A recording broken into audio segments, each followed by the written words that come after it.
Hey, welcome back to the channel, guys. Today we are going to take a look at the Tundra's amp research retracting side steps.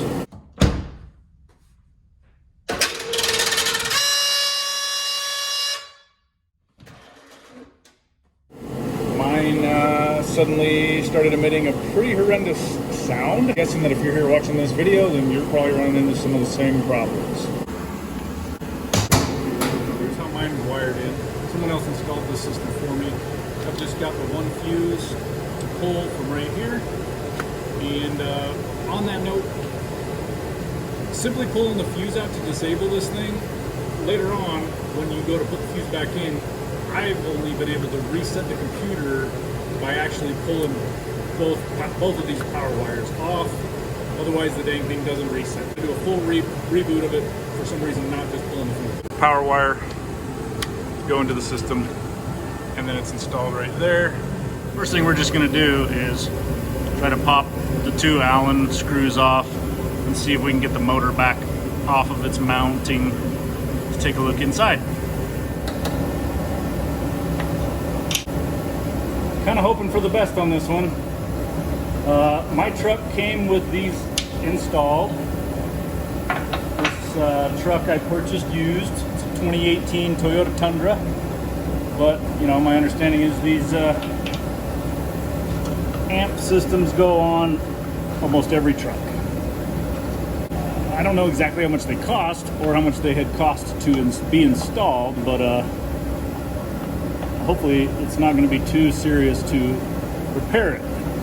I do believe you can buy a whole system on Amazon for maybe $600-700, but I could be mistaken on that. I've heard other people talk about how these things are darn near $2,000, so I don't know for sure at this point. So there we go. There is the motor. It might be inside here instead of inside there.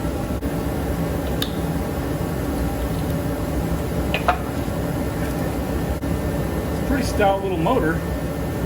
Bosch, made in Germany.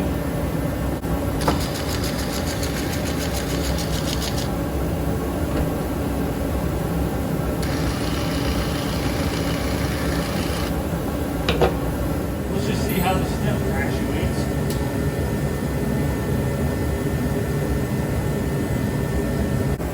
Whenever the step moves, it just moves that drive gear right there.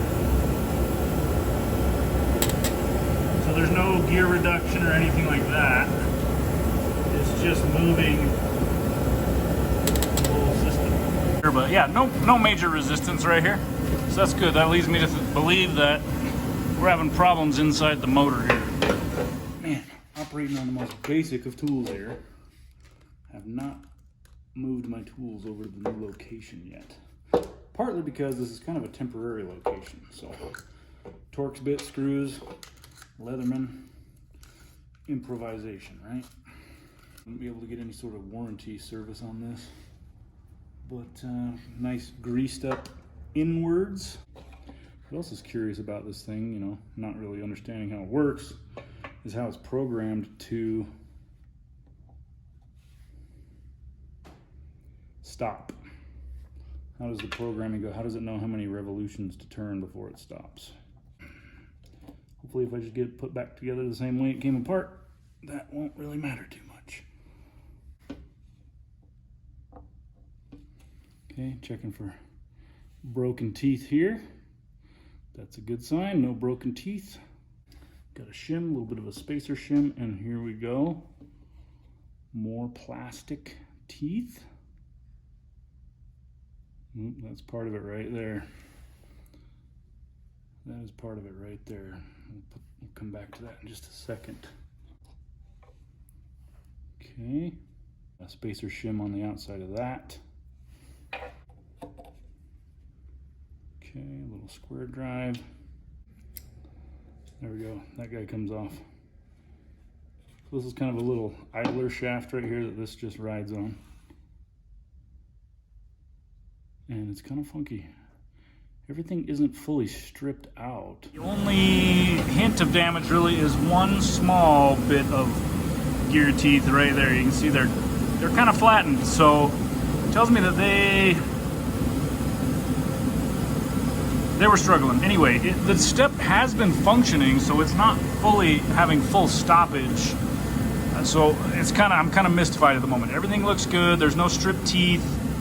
Now you can see how much grease is packed in there. That's nice. I didn't want to clean that all out. I don't happen to have any white lithium grease on me out here at the new spot I'm working at, so we're going to conserve that.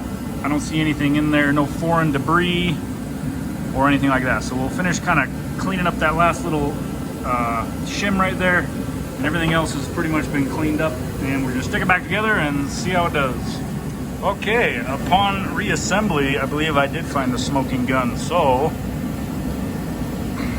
the one little extra tiny shaft that was sticking out of the front side of this plate, just a tiny bit there, should not be sticking out, and that is this idler gear's little shaft. So you can see how it's got a little tiny it's got a tiny little bit of splines right there. That is the side that goes into the body housing in there, and that's what happened. That middle hole right there is where that bad boy belongs. Now it is plastic that it has to seat into and has to grip it, but that's what happened.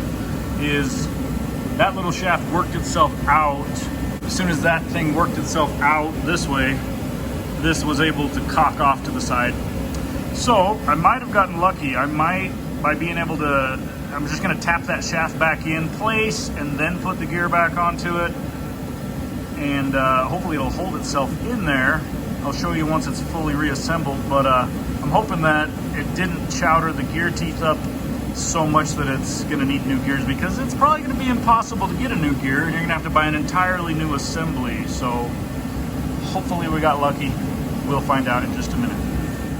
Okay, so you can see now both shafts are inserted into place, and they sit not quite flush, but more or less flush with that plate that'll be mounted on the outside. So yeah, that thing should not be protruding outward. Maybe if you're lucky, you could just tap the thing back in without disassembling the whole thing. But something to keep an eye on. I'm not totally sure why they would have designed it with the hole there that would allow for it to pass through instead of being captured, but it should be that one right there. Anyway, yeah, so hopeful that we're going to get this thing back together and it'll work as advertised. All right, guys, pretty stoked about it here. You can see that those pins sit flush. I think that one right there was protruding outward, which was the telltale sign.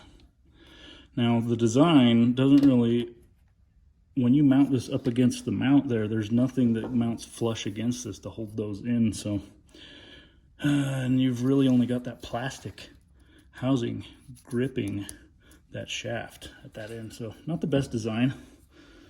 Not sure what would be the best permanent solution to this, but hopefully if it happens again, we'll know what to do about it. Kind of funny. Just love doing all this heavy maintenance with a single pair of pliers.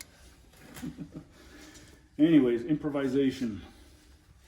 So as far as the limitation of what starts it and stops it, that must just be programmed into the chip, into the control box. It knows how many turns to send it to have it stop. So there should be no sensors, nothing.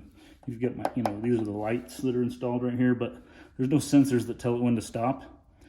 So we got to make sure that it's the door is open when we reinstall it with this down.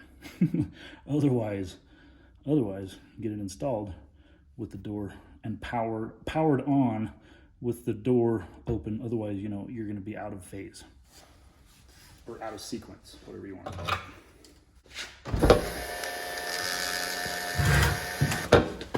Okay, we'll cycle it a couple times. I mean, it's doing the same thing it did before, but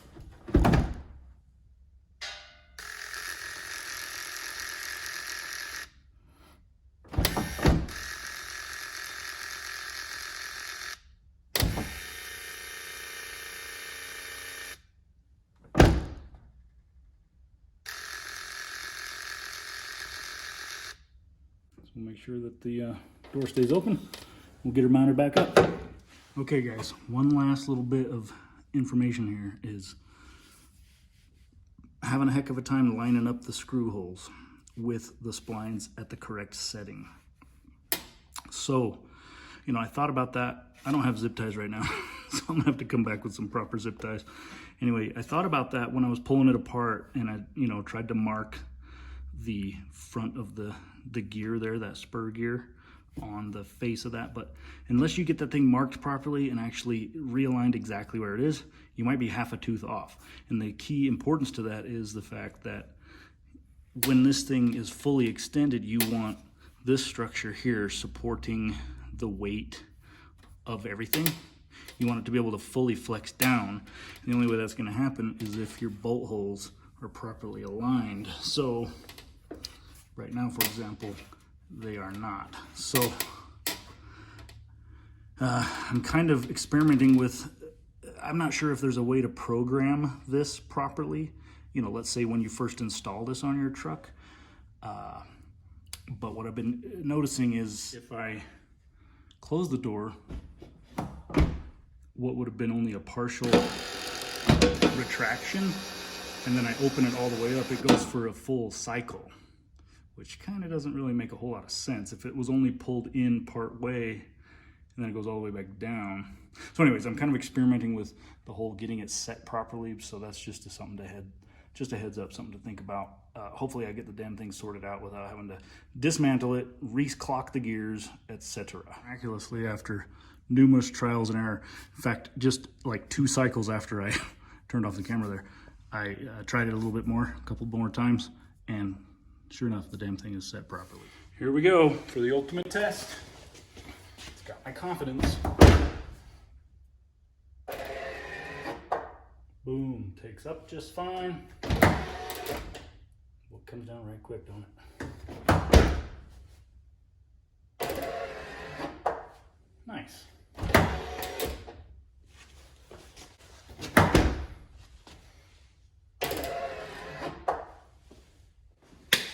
So there you have it, guys. Hopefully that was helpful. Hopefully, you know, this is just how I managed to fix this thing.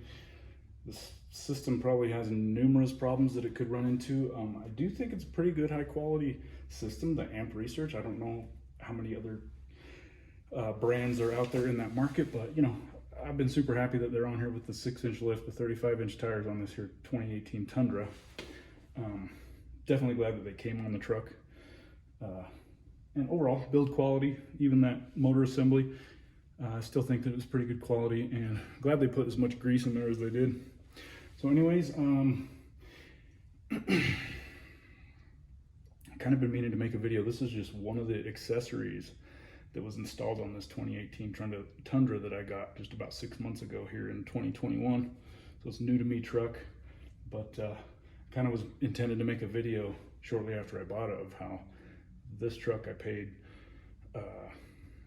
below Blue Book market value on it, and I want to make a video on how I practically got this truck with about $15,000 worth of, how I practically stole $15,000 worth of accessories and modifications and upgrades that this truck came with from the dealer. So that's a story for another time. But hey, anyway, this is the Adventure Tech channel, and we just talk about Toyotas. We do some Toyota adventures, fix old Toyotas, fix new Toyotas, and do things like that. So I'd appreciate it if you want to check out some other videos, check them out on the channel. Think about subscribing if that's what you're into, because you know I'm trying to get rich. I'm trying to get rich off YouTube, and you know, showing people how to dismantle little teeny gear assemblies and fixing. I mean, this seems like a pretty good strategy. I should be able to quit my day jobs here pretty soon. So no, just kidding. But it'd be cool if you thought about subscribing, because I'm trying to reach 1,000. I've had quite a bit of growth. This channel is just barely a year old, and so upwards of 650 or something right now subscribers. So you know, 1,000 is kind of the first milestone goal that we're shooting for. So if you want to help me out with that, that'd be pretty appreciated. So anyway, hopefully that helps you get your sidestep thing working again, and we'll see you on the next video.